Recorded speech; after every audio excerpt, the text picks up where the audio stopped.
ऋषियों ने, योगियों ने, संतों ने, मुनियों ने धर्म के प्रचार प्रसार के लिए यज्ञ को प्रतीक बनाया। प्रतीक एक शब्द है। प्रतीक का मतलब है प्रतिनिधित्व करना। तो प्रतीक कोई समान तो नहीं होना चाहिए। प्रतीक का अर्थ ही होता है एक ऐसा रूप जिससे उसके गुण का, उसके तत्व का ज्ञान हो जाए। प्रतीक लगभग एक प्रकार का पूरी आइडेंटिटी होता है। प्रतीक का मतलब होता है जो है और उस तक नहीं जाया जा रहा है, तो प्रतीक से जो है उसको भली भांति समझा जाए। इसलिए जब ज्ञानियों ने, योगियों ने, यतियों ने जब अध्यात्म का, उस ब्रह्म ज्ञान का प्रतीक को बनाया यज्ञ को, तो ब्रह्म ज्ञान तो कोई हो नहीं रहा है सिर्फ कह देने मात्र से, और कह दे तो समझता भी नहीं है। यदि ऐसा रहता तो फिर कृष्ण को कहने की जरूरत ही क्या पड़ती। कृष्ण कहते हैं, हे अर्जुन, आश्चर्य से कोई कोई उस ज्ञान को देखता है। हे अर्जुन, आश्चर्य से कोई कोई उस ज्ञान को कहता है। हे अर्जुन, आश्चर्य से कोई कोई उस ज्ञान को सुनता है। और हे अर्जुन, कोई कोई तो सुनकर भी नहीं समझता है। यानी देखने वाला भी आश्चर्यचकित होकर देखता है, बोलने वाला भी आश्चर्य से ही बोलता है, और सुनने वाला भी उसे आश्चर्य से ही सुनता है। पर समान जन उसे सुनकर भी नहीं समझ पाते या सुनकर भी नहीं सुन पाते। इसलिए तो कहते हैं, मनुष्यानाम सहस्त्रेषु कश्चिदेत सिद्धे। कोई हजारों मनुष्यों में से कोई एक उस तरफ कदम बढ़ाता है, कोई उसमें से कोई एक, कोई और आगे बढ़ता है, कोई उसमें से कोई एक उस परम तत्व को जानता है। यानी परम तत्व तो बड़ा दुर्लभ है। जब परम तत्व बड़ा दुर्लभ है तो फिर आसानी से किसी की समझ में तो नहीं आ सकता। इसलिए जब समझ में आए तब आए, पर इसका प्रचार प्रसार तो होता रहे। जब प्रचार प्रसार होता रहे तो एक मंच चाहिए। वह मंच यज्ञ को बनाया। यज्ञ उस अध्यात्म ज्ञान के प्रतीक को बनाया। यदि कोई समझ ही ना पाए तो कम से कम प्रतीक को तो देखे, प्रतीक की गहराई में तो उतरे, प्रतीक को तो समझने का कोशिश करे, क्योंकि प्रतीक प्रतिनिधित्व करता है उस ज्ञान का, उस व्यक्ति का। कोई कभी कभी किसी व्यक्ति का भी कोई प्रतिनिधित्व करने के लिए कोई जाता है। कभी कभी कोई किसी देश का भी कोई प्रतीक होता है। देश का प्रतीक क्या हो सकता है? देश का प्रतीक सबसे ऊंचा प्रतीक और मुख्य प्रतीक। सबने कपड़े से बनाए हुए झंडे को प्रतीक बनाया है। इसलिए जब पाकिस्तानी के झंडे को कुचला जाए तो फिर मान लिया जाता है पाकिस्तान को गालियां दी जा रही। जब भारत के तिरंगे के विषय में कुछ कहा जाए तो इसका मतलब भारत के विषय में कुछ कहा जा रहा। प्रतीक यानी भारत का प्रतीक बन गया तिरंगा झंडा, पाकिस्तान का प्रतीक बन गया उसका झंडा, अमेरिका का प्रतीक बन गया उसका झंडा। ठीक उसी प्रकार से अध्यात्म का, धर्म का, ज्ञान का, चारों वेद का सार का प्रतीक यज्ञ बना। इसलिए यज्ञ अध्यात्म का प्रतीक जब उसे भली भांति देख लिया जाए, जब भली भांति उस प्रतीक को समझ लिया जाए, तो फिर रास्ता खुल जाता है अध्यात्म की तरफ आगे बढ़ने के लिए। आपके सामने कोई किताब रखी हुई हो, आप उठाते हो उस किताब को, गौर से देखो उस किताब को। जब किताब को देख रहे होंगे आप, तो सफेद पेज पर कुछ काला काला सा लिखा हुआ रहता है। यानी जब आपके सामने किताबें होगी तो उस किताब में जब देखोगे तो पहली दृष्टि सफेद पेज पर कुछ काला काला लिखा हुआ रहता है। लेकिन जैसे ही उस किताब को आप पढ़ने के लिए जाओगे, उस काले काले अक्षरों को, काले काले लिटियों को जब आप पढ़ना का आरंभ करोगे, तो आप देखोगे जैसे ही उस किताब को आप पढ़ना आरंभ करोगे तो आप देखोगे आपके सामने किताबें जो है, जो सफेद पेज है, जो सफेद पन्ना है, वह पन्ना गायब हो जाता है। जो लिटियां लिखी हुई है, जो लिपि है काले अक्षरों में, आप जैसे जैसे पढ़ना आरंभ करोगे तो काले लिपि जो है वो गायब हो जाता है। गजब है। आपके सामने किताबें हैं, सफेद पेज है, काले लिपि है, जब पढ़ना आप आरंभ करते हो तो लिपि गायब, सफेद पेज गायब, लिपि गायब और सफेद पेज गायब। और आप जैसे इसे पढ़ना चालू करते हो तो दूसरा आश्चर्य और होता है। यदि उस किताब में महाराणा प्रताप के विषय में लिखा हुआ है तो आप पढ़ तो आज रहे हो, महाराणा प्रताप तो आज से 500 वर्ष पहले हो चुके, लेकिन जैसे आप उस किताब को भी पढ़ना आरंभ किए तो सिर्फ लिपि ही गायब नहीं हुआ, सिर्फ पेज ही गायब नहीं हुए, आप भी गायब हो गए। अब आप 500 वर्ष पहले उस घटना को प्रत्यक्ष अनुभव करने लग गए, जो 500 वर्ष पहले कभी महाराणा प्रताप किस प्रकार से थे, हल्दी घाटी में कैसा युद्ध हुआ, अकबर के सेनाओं का कैसा उन्होंने सामना किया, यह सब आपके सामने प्रत्यक्ष हो जाता है। गजब है।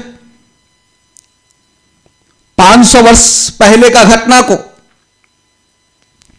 आप देखने लग जाते, आप अनुभव करने लग जाते, यानी आज आप नहीं हो, आप 500 वर्ष पहले जा चुके हो। जब पढ़ना आरंभ किया तो पहले पेज गायब, दूसरी लिपि गायब, और अब आप गायब, आप 500 वर्ष पहले जा चुके। जब आप भागवत पढ़ने के लिए जाते हो तो कहने के लिए भागवत है, किताबें हैं, सफेद पेज है, काले अक्षर से लिखा हुआ। जैसे ही आपके हाथ में भागवत आता है तो फिर आप उस युग में चले जाते हो जिस युग में कृष्ण थे। कृष्ण कैसा चल रहे हैं, कृष्ण कैसा बोल रहे हैं, कृष्ण कैसे बातें कर रहे हैं, कृष्ण कैसे युद्ध कर रहे हैं, आप वहां जाते हो। यानी आज जिसको आप पढ़ रहे हो उसको अनुभव कर रहे हो 5000 वर्ष पहले को। रामायण आप आज पढ़ रहे हो और आप राम युग में जा चुके हो। किताबें में कुछ नहीं है, किताबें तो किताबें हैं, लिखी हुई है सिर्फ लिपि, लेकिन जब उस किताब को आपको उसके भाषा का पढ़ना आया तो अब किताबें किताबें तो रह गई, आप भी वही हो, लेकिन दोनों इस तरीके से मिल गए। किताबें गायब, अक्षर गायब और आप गायब। आप रामायुग में जा चुके हो, लेकिन जब पढ़ना ही नहीं आ रहा हो तो आप यही हो, किताबें भी वही हैं, पेज भी सफेद ही है, अक्षर भी काला ही है, लेकिन जब पढ़ना आया तब आप वहां नहीं हो। ठीक उसी प्रकार से जब यज्ञ करना आया तो फिर पारदर्शी हो जाओगे। जब यज्ञ को समझना आ गया तो फिर पार हो जाओगे। यज्ञ वहां जलता हुआ अग्नि ही भर नहीं है, एक सिंबल है, एक प्रतीक है अध्यात्म का। किसी सतगुरु के सानिध्य में जाकर उस प्रतीक को देखा जाए, उस प्रतीक को समझा जाए तो यज्ञ सब कुछ कह देता है जो वेद कहता है। इसलिए यज्ञ को थोड़ा समझो, थोड़ा यज्ञ को देखो, क्या होता है यज्ञ के लिए, कोई 2 लकड़ी लिया जाता है सबसे पहले यज्ञ करने से पहले। उस 2 लकड़ी को आपस में रगड़ा जाता है। जब उस 2 लकड़ी को आपस में रगड़ते हैं तो फिर वहां पर तीसरा चीज अग्नि प्रकट होता है। गजब चीजें। 2 लकड़ी को रगड़ा और अग्नि प्रकट हो गए। कहानी यही खत्म नहीं हुई, थोड़ा और देखो। प्रकट अग्नि में जो हवन के लिए लकड़ी लाया जाता है वह लकड़ी सूखी हुई रहती है, और वो लकड़ी को ज्यादा चुनाव में चुना गया है जो तीव्र ज्वलनशील है। यानी कि हवन में इस्तेमाल की जाने वाली लकड़ी ज्वलनशील लकड़ी। 2 लकड़ी को रगड़े, अग्नि प्रकट हुआ। अब उसमें जो हवन का जो दूसरा लकड़ी डाल रहे हैं, जो रख रहे हैं, दूसरा लकड़ी रखने के साथ अग्नि और बढ़ रही है। यानी यहां पे गौर करना पड़ेगा। 2 लकड़ी रगड़े, आग प्रकट हुआ, और उस आग में जो और लकड़ी डाल रहे हैं, तो इससे सीधी बात तो यह होता है ना, आग कम नहीं होगी, आग और बढ़ेगी। आप जिस लकड़ी को और डाल रहे हो, इसका मतलब सीधा हो गया कि आग और बढ़ाया जा रहा है। गाय की गोबर की बनी हुई उपल को डाल रहे आप उस यज्ञ में, सूखी हुई उपल का, यानी आग बढ़ ही नहीं रही है। अब आग को पकड़ कर भी रखा जाएगा, यानी अस्थायी रूप से आग को बचा के रखा जाए, यह भी होगा। एक कहावत तो आपने बार बार सुना होगा, भाई अग्नि में क्यों घी डालते हो, रहने दो ना जैसा है तैसा। यानी अग्नि में घी डालने का मतलब हो गया, अग्नि में घी डालने का सीधा मतलब हो गया आग को और बढ़ा देना, आग को और भड़का देना। यज्ञ का मेन सामग्री घी ही है। एक तो 2 लकड़ी रगड़े, आग प्रकट हुआ, फिर उस आग में और सूखी हुई लकड़ियां डाले, आग और बढ़ा। गाय की उपल डाले, आग को पकड़ के रखा है, आग प्रज्वलित भी है और अस्थायी भी कर रखा है। अब उसमें घी डाल रहे हैं, आग को और बढ़ाया जा रहा है, आग को और भड़काया जा रहा है, आग और तीव्र होती चली जा रही। कहा जाता है जब कोई लकड़ी धीमा धीमा जल रहा हो तो उसमें थोड़ा सा शक्कर डाल दो, थोड़ा सा खांड डाल दो, आग और तीव्र हो जाएगी। यज्ञ का मेन जो दूसरा मुख्य सामग्री है वह है खांड, वह है शक्कर। घी डाला, आग और भड़की, खांड डाला और आग और भड़क गई। यानी कि यज्ञ सामग्री में जो भी वस्तु इस्तेमाल हो रहा है वह आग को और भड़काया जा रहा है, आग भड़की जा रही है। स्वाहा स्वाहा स्वाहा, हर स्वाहा के साथ आग भड़की जा रही। अब यहां गौर से देखो, जिस प्रकार से 2 लकड़ी को रगड़कर अग्नि उत्पन्न होता है, ठीक उसी प्रकार से इस ब्रह्मांड में प्रकृति और पुरुष के मिलकर, प्रकृति और पुरुष से मिलकर मन प्रकट होता है। यानी मन, यहां गौर करना होगा, जिस प्रकार से 2 लकड़ी को रगड़कर अग्नि प्रकट होता है, ठीक उसी प्रकार से प्रकृति और पुरुष मिलकर मन प्रकट होता है। यानी आपके शरीर में मन यज्ञ का, अग्नि का प्रतिनिधित्व करता है। और जिस प्रकार से अग्नि में हवन डालते हो, जिस प्रकार से अग्नि में स्वाहा स्वाहा करते हो और आग और भड़कती चली जाती, ठीक उसी प्रकार से मन संसार के तमाम प्रकार से वासनाओं से युक्त होकर यह मन और भड़कता चला जाता है। और यही भड़का हुआ मन 84 लाख योनियों में भी कभी शांति को नहीं पाता है। वासनाओं से बंधा हुआ मन कभी इस योनि, कभी उस योनि, कभी उस योनि जाता रहता है। जब तक वासनाओं का हवन मन को होता रहेगा, तब तक मन कभी मुक्ति को नहीं पा पाएगा। और वासनाओं से मुक्त होने के लिए ही साधना का आरंभ किया जाता है। वासना मन को भटकाता रहता है। वासना से युक्त होकर मन इस योनि में तो दुख पाता ही पाता है, अगले योनि का रास्ता भी यही साफ कर देता है। वासना हजारों प्रकार का वासना है, लेकिन योगियों ने उसे 3 प्रकार का वासनाओं के मुख्य रूप से बताया। एक जीवेशना, जीने की चाहत, जोरदार है। कृष्ण कहते हैं नैनम छिदंती शस्त्राणि नैनम दहति पावक, जिसे अग्नि जला नहीं सकता, वायु सुखो नहीं सकता, जल डुबो और भिगो नहीं सकता, शस्त्र काट नहीं सकता, जिसे मारने में मैं भी असमर्थ हूं हे अर्जुन, जिसे मारने में वह भी असमर्थ है,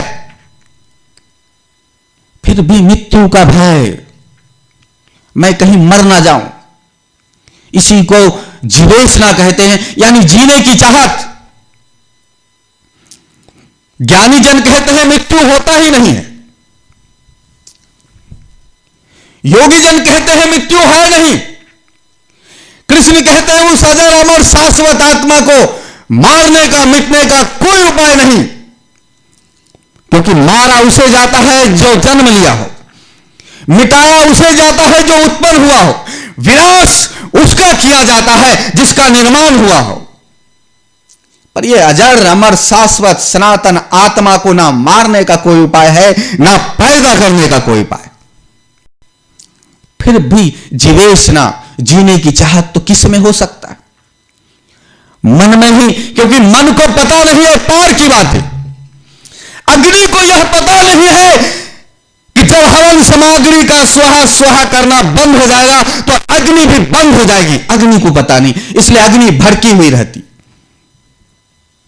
अग्नि को अपने अस्तित्व का अहंकार होता है, मैं ही हूं सब कुछ, मैं सबको जला सकता हूं, मैं सबको विनष्ट कर सकता हूं, मैं सदैव हूं।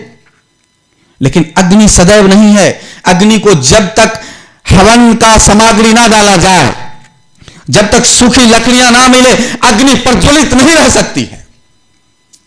सूखी लकड़ियां मिलना बंद हो जाए, अग्नि धीमे धीमे धीमा होकर बुझ जाएगी। ठीक उसी प्रकार से मन को लगता है मैं सदैव हूं, मैं हूं तो जग है, जग है तो मैं हूं। मन को ही लगता है मैं पैदा होता हूं, मन को ही लगता है मैं नेक्स्ट योनिया में जा सकता हूं। मन जाने क्या क्या करता है, मन मेरी अस्तित्व है इसलिए आने वो क्या क्या करता है। फिर मन को लगता है मेरा कोई प्रतीक हो, मेरा कोई अस्तित्व हो, मन भी अपना प्रतिनिधित्व ढूंढता है, तो माया अपनी प्रतिनिधित्व माया रूप में ढूंढेगा। तो फिर मन के अंदर दूसरा वासना जो संसार का सबसे खतरनाक है, पुत्रेशना, संतति, संतान, वंश, हमारे नाम को कोई आगे लेकर जाने वाला हो, हमारे कुल खानदान को आगे बढ़ाने वाला हो, पुत्रेशना, ये जकड़ कर रखता है। यानी एक तो जीवेशना, जैसे ही जीने की चाहत होगा आग में उसी क्षण गुलाम हो ही जाएगा।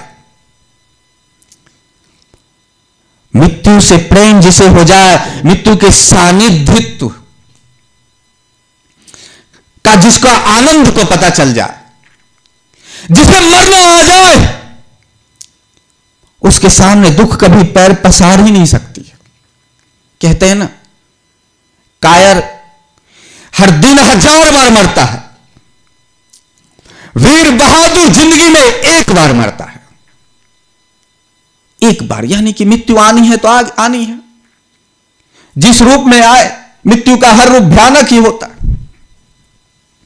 हम उस मृत्यु का स्वागत करेंगे, चाहे 20 वर्ष में आए, चाहे 50 वर्ष में आए, चाहे 80 वर्ष में आए। बात पक्का है एक बार ही आई। लेकिन हर दिन जीवेशना के अंधकूप में डूबकर हर दिन आदमी हजारों बार मरता है। कहीं मुझे ये ना हो जाए, कहीं मुझे ये ना हो जाए, कहीं ऐसा ना हो जाए, कहीं वैसा ना हो जाए, कहीं इधर गिर ना जाए, चाहे उधर ना गिर जाए। अरे कुछ भी हो जाए, एक बार ही मरेगा कोई व्यक्ति। यदि मानता भी है मृत्यु को तो भी एक बार ही मरेगा, बार बार नहीं मरेगा। पर जीवेशना के अंध में बार बार एक दिन में ही 100 बार मरता है, एक दिन में ही 1000 बार मरता है। जीवेशना तो दुख दे ही रहा है। अब जी किस लिए रहे हैं, पृथ्वी पर हैं किस लिए? सिर्फ ऐसा थोड़ी 50-60 साल आए और जिंदा होकर मर, सिर्फ आए और जिंदा रहे और मर जाए। कुछ तो करना चाहिए, क्या करे? पुत्रेशना, पुत्रेशना यानी अपना संतान हो, अपना नाम आगे बढ़ाने वाला, अपना यश आगे बढ़ाने वाला, अपना कीर्ति आगे बढ़ाने वाला। जोरदार एक पुरानी कहावत, आदमी सबसे जीत जाना चाहता है, सबको हरा देना चाहता है, पर पुत्रेशना अपने पुत्र से हार जाना चाहता है। जोरदार है।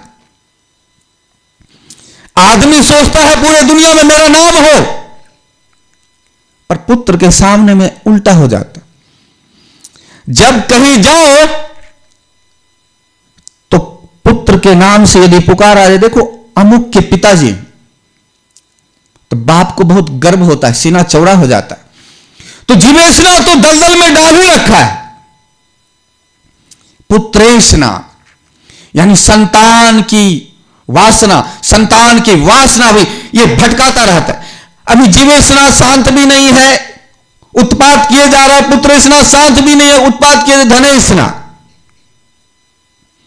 यानी धन, थोड़ी समझदारी आई नहीं बचपन से, थोड़ी सी समझदारी आई नहीं, पैसा के पीछे भागना चालू। हजारों वासना ऐसे ही आदमी को नचा रहा है, पर 3 वासना खतरनाक रूप से बांध रखा है। आदमी धन के पीछे भाग रहा है, आदमी पुत्र और संतान के पीछे भाग रहा है, और आदमी हर क्षण घुट-घुट के मर रहा है जीवेशना का शिकार होकर। तो जब तक ये वासनाएं हैं, काम, क्रोध, लोभ, मोह, मद, मत्सर, भांत भांत के ये चाहिए, वो चाहिए, ऐसा हो, वैसा हो, जग में नाम हो, प्रसिद्धि हो, ख्याति हो, धनवान हूं, बलवान हूं, यशवान हूं, गुणवान हूं, ये भांत भांत के वासनाओं, ये हवन की सामग्री है जो मन को प्रज्वलित कर रखा है। दूसरी तरफ एक बात और गौर करना पड़ेगा यज्ञ में। जब तक यज्ञ में हवन की सामग्री दी जाती है, डाली जाती है, तब तक अग्नि प्रज्वलित रहता है। यज्ञ का एक समय ऐसा आता है जहां पर यज्ञ का सामग्री को अग्नि में डालना बंद कर देते हैं। जैसे अग्नि में डालना बंद करते हैं, अग्नि धीरे धीरे धीरे धीरे धीमा हो जाती। धीरे धीरे धीमा होते होते अग्नि जब बंद हो जाती, फिर क्या बचता है उसमें? यानी 2 लकड़ी को रगड़ा, आग प्रकट हुआ, हवन सामग्री डाले, आग को और प्रज्वलित करके रखा। इधर प्रकृति और पुरुष से मन उत्पन्न हुआ, मन को वासना प्रज्वलित करके रखी। लेकिन यज्ञ का अंतिम भाग बहुत ही महत्वपूर्ण है। उस यज्ञ का उतना महत्व नहीं है जब तक अग्नि प्रज्वलित हो। यज्ञ का महत्वपूर्णता तो तब होती है जब अंतिम भाग पर आते, जब हवन करना बंद करते हैं, जब लकड़ियां डालना बंद करते, तब लकड़ियां सभी जल जाती है, और जलने के बाद क्या बचता है? राख। यज्ञ का अंतिम भाग राख है, जोरदार है।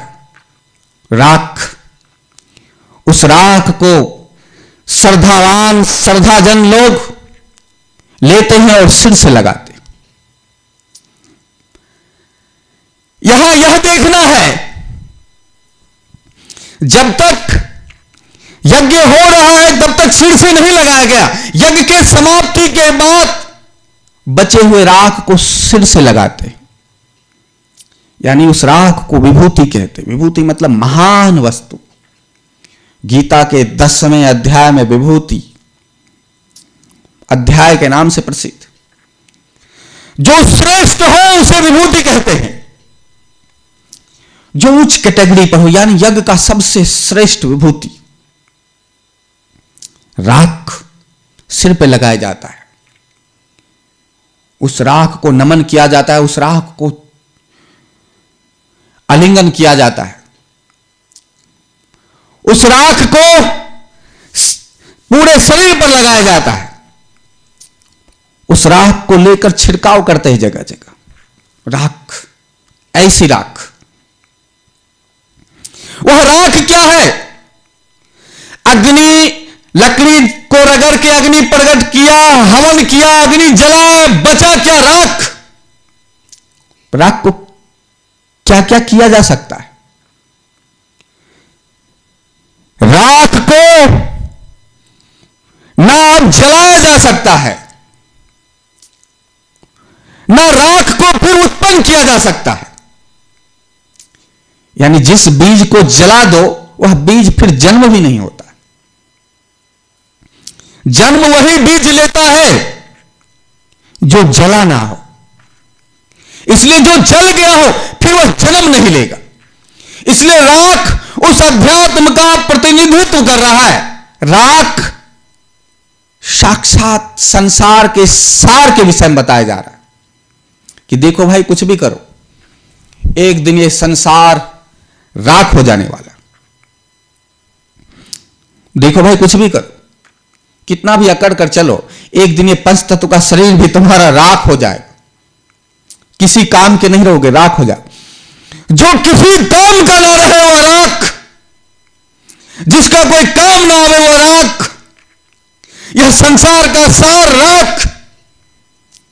जो जलकर फिर जला ना जाए वो राख, जिसे उत्पत्ति ना किया जाए वो राख, जो मिट जाए वो राख, जो विलीन हो जाए वो राख, जिसे बनाने का उपाय नहीं, बिगाड़ने का कोई उपाय नहीं, वो राख। राख। इसलिए भगवान भोलेनाथ राख को अपने शरीर पर लगाकर संसार को संदेश देते हैं, देखो यह संसार एक राख है, राख होने वाला है। जिसको भी देखते हो, जो भी, जहां तक तुम्हारी दृष्टि जाए, सब एक दिन राख हो जाने वाला। जिस प्रकार से यज्ञ में हवन करके राख हो गया सब कुछ, मस्तक से लगाओ इस राख को, गर्व करो उस राख पर, क्योंकि संसार एक राख है। जिस प्रकार से यह हवन करके वो लकड़ी राख हो चुका है, ठीक उसी प्रकार से वासनाओं से मुक्त होकर मन को राख कर दो। कबीर अद्भुत कहते, लकड़ी जल कोयला भयो। ध्यान से देखो, जब आप किसी लकड़ी को जलाओगे तो उसका दूसरा रूप कोयला होगा। लकड़ी जल कोयला भयो, कोयला भई जल राख। लकड़ी को जलाओ तो कोयला हुआ, कोयला जली तो राख हुआ। लकड़ी जल कोयला भयो, कोयला जली भई राख। मैं बावरी ऐसी जली, मैं बावरी ऐसी जली, कोयला भई न राख। लकड़ी जला तो कोयला हुआ, कोयला जली तो राख। मैं बावरी ऐसी जली न, कोयला भई न राख। जब यज्ञ के प्रतीक को भली भांति समझ लिया जाए, फिर चार महावाक्यों में से किसी एक महावाक्य का अनुमोदन करके, अनुसरण करके,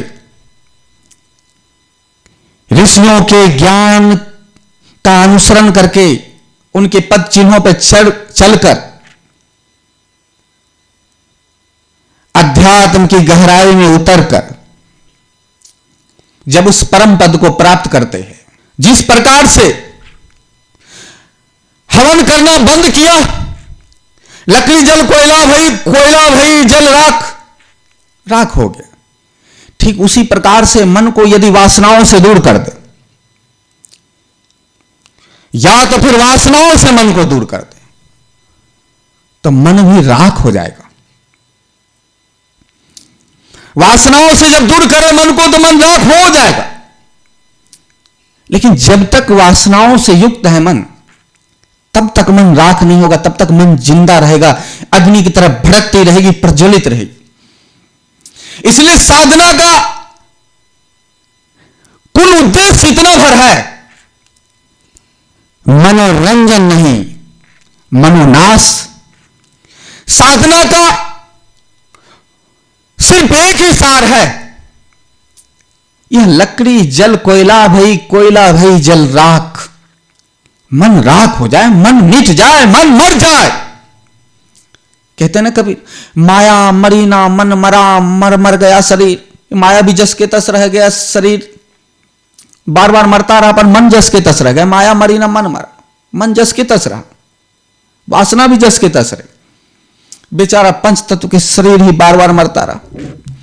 तो पंच तत्व का शरीर जब मरे तब मरे, पंच तत्व के शरीर में स्थित यह मन मर जाना चाहिए, मन की हत्या हो जाना चाहिए। साधना मन की हत्या करने के लिए की जाती, ऐसी हत्या,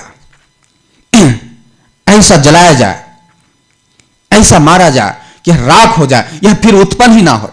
इसलिए मनोरंजन के लिए नहीं, मनोनाश। यदि कीर्तन करने से मनोनाश होता है तो करो, गाने से मनोनाश होता है तो गाओ, योग करने से मनोनाश होता है फिर योग करो, ध्यान करने से मनोनाश होता है तो ध्यान करो। पर याद रखो, जिससे मन फैले वह नहीं, जिससे मन मरे वह करो। क्योंकि जिससे मन मरे वही साधना है, बाकी सब बकवास। जब करने से, तब करने से, ध्यान करने से, योग करने से, नाचने से, गाने से, कुछ भी करने से यदि मन मरता हो तो मन को मारना ही संन्यास, मन को मारना ही साधना, मन को राख बना देना ही मोक्ष है। और मन को भटकना ही जन्म मृत्यु में भटकाव है। मन अभी नियंत्रित नहीं है तो फिर मन कभी भी नियंत्रित नहीं है। आज नहीं तो कल भी नहीं, अभी नहीं तो कभी नहीं। मन ही बार बार जीवात्मा को 184,00,000 में भटकाता रहता है। इसलिए आगे कहते हैं ना कभी, मैं बावड़ी ऐसी जली, ना कोयला भय न राख। जिसने साधना नहीं किया, जिसने मन की हत्या का कोई उपाय नहीं लगाया, जिसने मनोनाश का कोई युक्ति ना लगाया हो, तो वह अहंकारी, यानी जब मोक्ष नहीं होता तो प्रज्वलित मन रूपी अग्नि एक नया रूप धारण करता है जिसे कहते हैं अहंकार।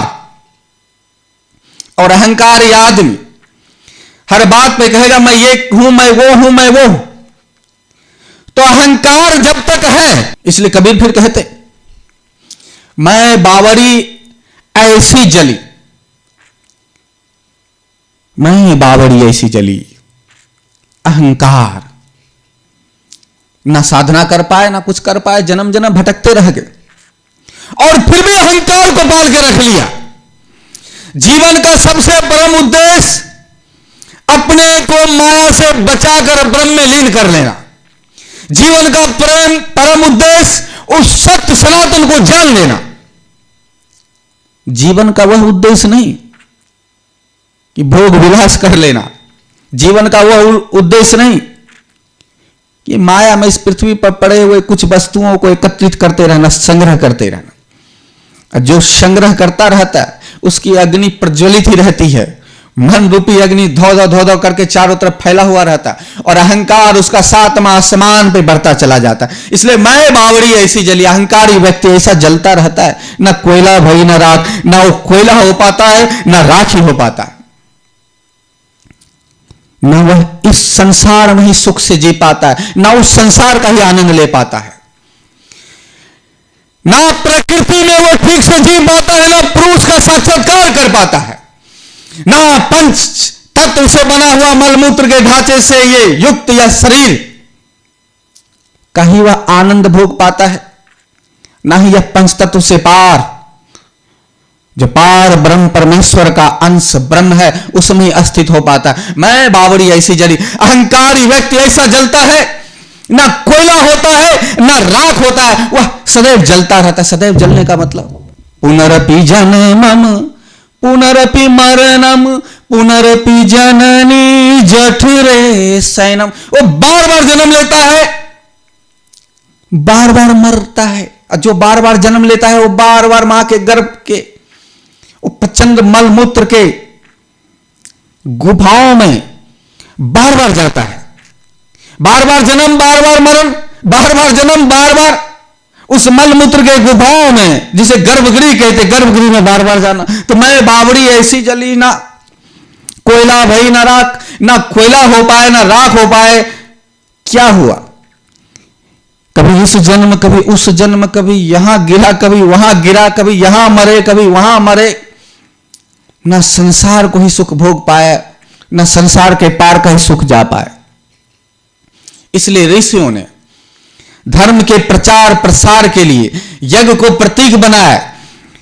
यज्ञ रहस्य है,